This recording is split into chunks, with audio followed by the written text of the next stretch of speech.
फक्कड़ news. नमस्कार, मैं राजाराम त्यागी और आप देख रहे हैं फक्कड़ न्यूज।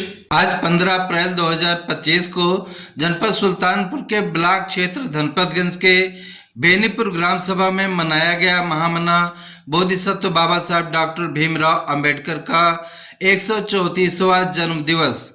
इस अवसर पर बोलते हुए शिक्षक श्यामलाल निषाद गुरुजी ने कहा, हम आपसे आग्रह करते हैं, आपसे निवेदन करते हैं कि गांव में आप निःशुल्क पाठशाला चलवाने का काम करिए। और जो पैसा आप लोग, अभी हमने सुना कि 1 साल तक के लिए बुकिंग कर दी जा रही है कि अगली साल भी इस कार्यक्रम के लिए देंगे, तो आप उनसे कहिए कि हमको शिक्षा की जरूरत है, हमको शिक्षा की जरूरत है, बच्चों की शिक्षा की जरूरत है, हमको शिक्षा दे दीजिए, हमको शिक्षा दे दीजिए, शेष चीजें हम हासिल कर लेंगे। और हमें चाहते हैं कि जो भी इस तरह के लोग हैं, जो भी इस तरह के दानदाता हैं, उनसे निवेदन करिए कि गांव में निःशुल्क पाठशालाएं चलवाने का प्रबंध करिए। चूंकि शिक्षा की क्या हालत है, प्राइमरी की क्या हालत है, उसको ज्यादा बताने की जरूरत नहीं है। हम कॉन्वेंट नहीं दे सकते अपने बच्चों को, लेकिन गांव में निःशुल्क पाठशालाएं हम दे सकते हैं। और हम इसी आग्रह के साथ कि आप लोग पाठशाला के लिए काम करिए, उसमें जितना सहयोग जरूरी होगा मोक्ष कल्याण संस्थान उतना मदद करने का काम करेगा। लेकिन बेनीपुर के अंदर अगली बार जब ये बाबा साहब की जयंती मनाई जाए तो उसके साथ साथ पाठशाला के उन बच्चों को, बेनीपुर के निःशुल्क पाठशाला के उन बच्चों को सम्मानित किया जाए और उन टीचरों को सम्मानित किया जाए जो अपना इसमें पढ़ाने का काम करें। और ऐसे पाठशाला संचालकों को 3 जनवरी माता सावित्रीबाई फुले जयंती पर हम तिकोनिया पार्क से सम्मानित करने का काम करेंगे, ऐसे बच्चों को सम्मानित करने का काम करेंगे। चूंकि हमारा ये मानना है, हमारा ये यकीन है कि बाबा साहब का जो निर्देश है हमको उस पर काम करने की जरूरत है। साथियों, बाबा साहब ने आपको लोकतंत्र दिया, लोकतंत्र दे के दिल्ली की तरफ इशारा किया कि मेरे बच्चों संगठित होकर के दिल्ली पे कब्जा कर लेना। लेकिन आज भी हम लोग संगठित समझ ही नहीं पा रहे हैं किसके साथ होना है, किसके साथ संगठित होना है। माननीय कांशीराम साहब ने हमको बता दिया कि 85% यही आपका समाज है, इसके साथ संगठित होना है। लेकिन आज भी हम ब्राह्मणी व्यवस्था द्वारा बनाई गई जातियों के दरबे में हम घुसे हैं। मंच से जब जैसे हम उतर के जाते हैं फिर उसी जात के दरबे में हम घुस जाते हैं और दोष किसी और का देते हैं।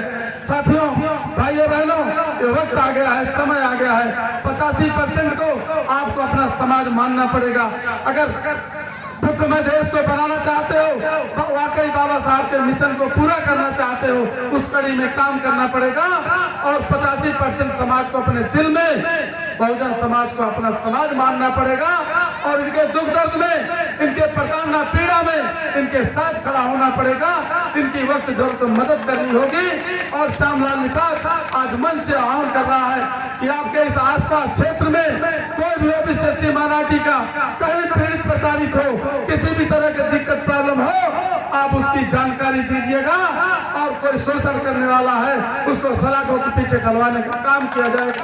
अगर सीधे नहीं, अगर प्रशासन हमारी बात को नहीं सुनेगा, अगर प्रशासन न्याय के लिए हमारे साथ नहीं खड़ा होगा तो प्रशासन के खिलाफ बाबा साहब के दिए गए संविधान के अनुच्छेद 19 के अधिकारों का प्रयोग करते हुए उस प्रशासनिक व्यवस्था के खिलाफ, भेदभाव करने वाले प्रशासनिक व्यवस्था के खिलाफ भी हम लोग प्रदर्शन करने का काम करेंगे।